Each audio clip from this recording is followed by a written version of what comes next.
Selamat pagi, selamat hari Minggu adik-adik. Apa kabar hari ini? Ada sukacita? Kakak harap adik-adik semua kabarnya sehat dan penuh sukacita dalam tangan Tuhan Yesus. Shalom. Hari ini kita akan mendengar cerita firman Tuhan.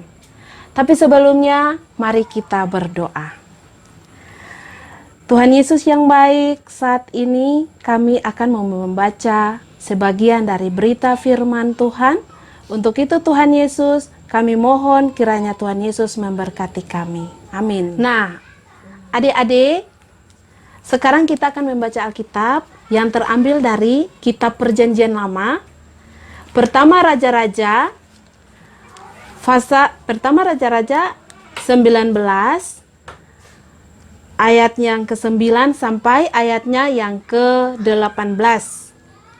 Tetapi di saat ini, kakak akan membaca ayatnya yang ke-14 dan ayatnya yang ke-15 saja. Yang berbunyi demikian, Allah menyatakan diri di Gunung Horeb. Jawabnya, aku bekerja segiat-giatnya bagi Tuhan, Allah semesta alam, karena orang Israel meninggalkan perjanjianmu, meruntuhkan mezbah-mezbahmu, dan membunuh nabi-nabimu dengan pedang. Hanya aku seorang dirilah yang masih hidup, dan mereka ingin mencabut nyawaku.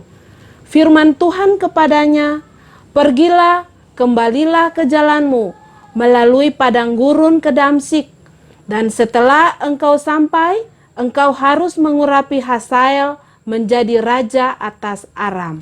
Demikian firman Tuhan kita di hari ini. Amin. Oke adik-adik, jadi cerita kita hari ini adalah tentang Elia menaati perintah Tuhan. Adik-adik yang manis, Ahab adalah raja Israel di bagian utara. Yang ke-8, ia menggantikan kedudukan ayahnya yang bernama Omri. Di saat ayahnya turun dari raja, Ahab menikah dengan Isabel, putri Etbal, raja orang Sidon. Nah, adik-adik, Raja Ahab ini sangat dipengaruhi dan dikuasai oleh Ratu Isabel, istrinya itu. Adik-adik, Raja Ahab juga sangat patuh mendengar perkataan Nabi Elia untuk berbakti taat kepada Tuhan. Tetapi Raja Ahab sangat lemah atau dia takut untuk melawan istrinya Isabel.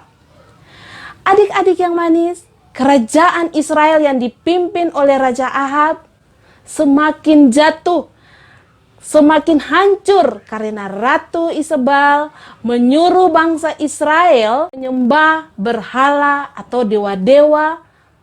Maka Allah mengutus Nabi Elia untuk menentang Raja Ahab. Sehingga Isabel sangat benci kepada Elia dan menyuruh orang untuk pergi sampaikan pesan buat Elia bahwa akan membunuh Elia seperti Elia membunuh nabi-nabi Baalnya.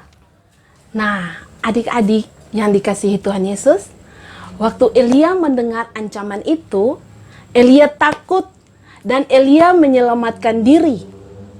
Elia berjalan yang sangat jauh dan sampai di Gunung Horeb atau Gunung Sinai. Elia masuk ke dalam gua dan bersembunyi di dalam gua.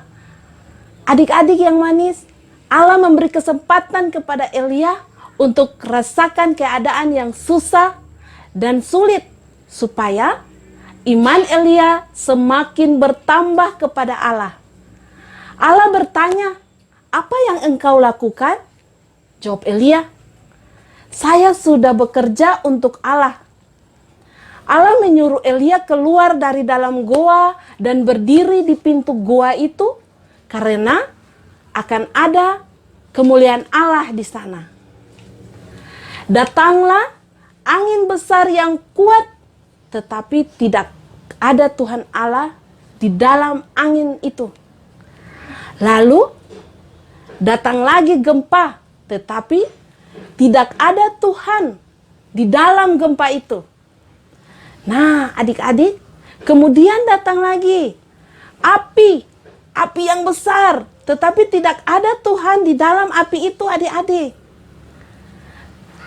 Kemudian adik-adik, datang lagi angin yang sangat kecil atau angin sepoi-sepoi. Adik-adik, ketika angin sepoi-sepoi itu datang, Elia mendengar dan mengenal suara Tuhan. Di situ kemudian Elia menutupi mukanya dengan jubahnya. Nah adik-adik, Tuhan tidak marah karena Elia melarikan diri. Tuhan memberitahu bahwa Tuhan selalu menyertainya.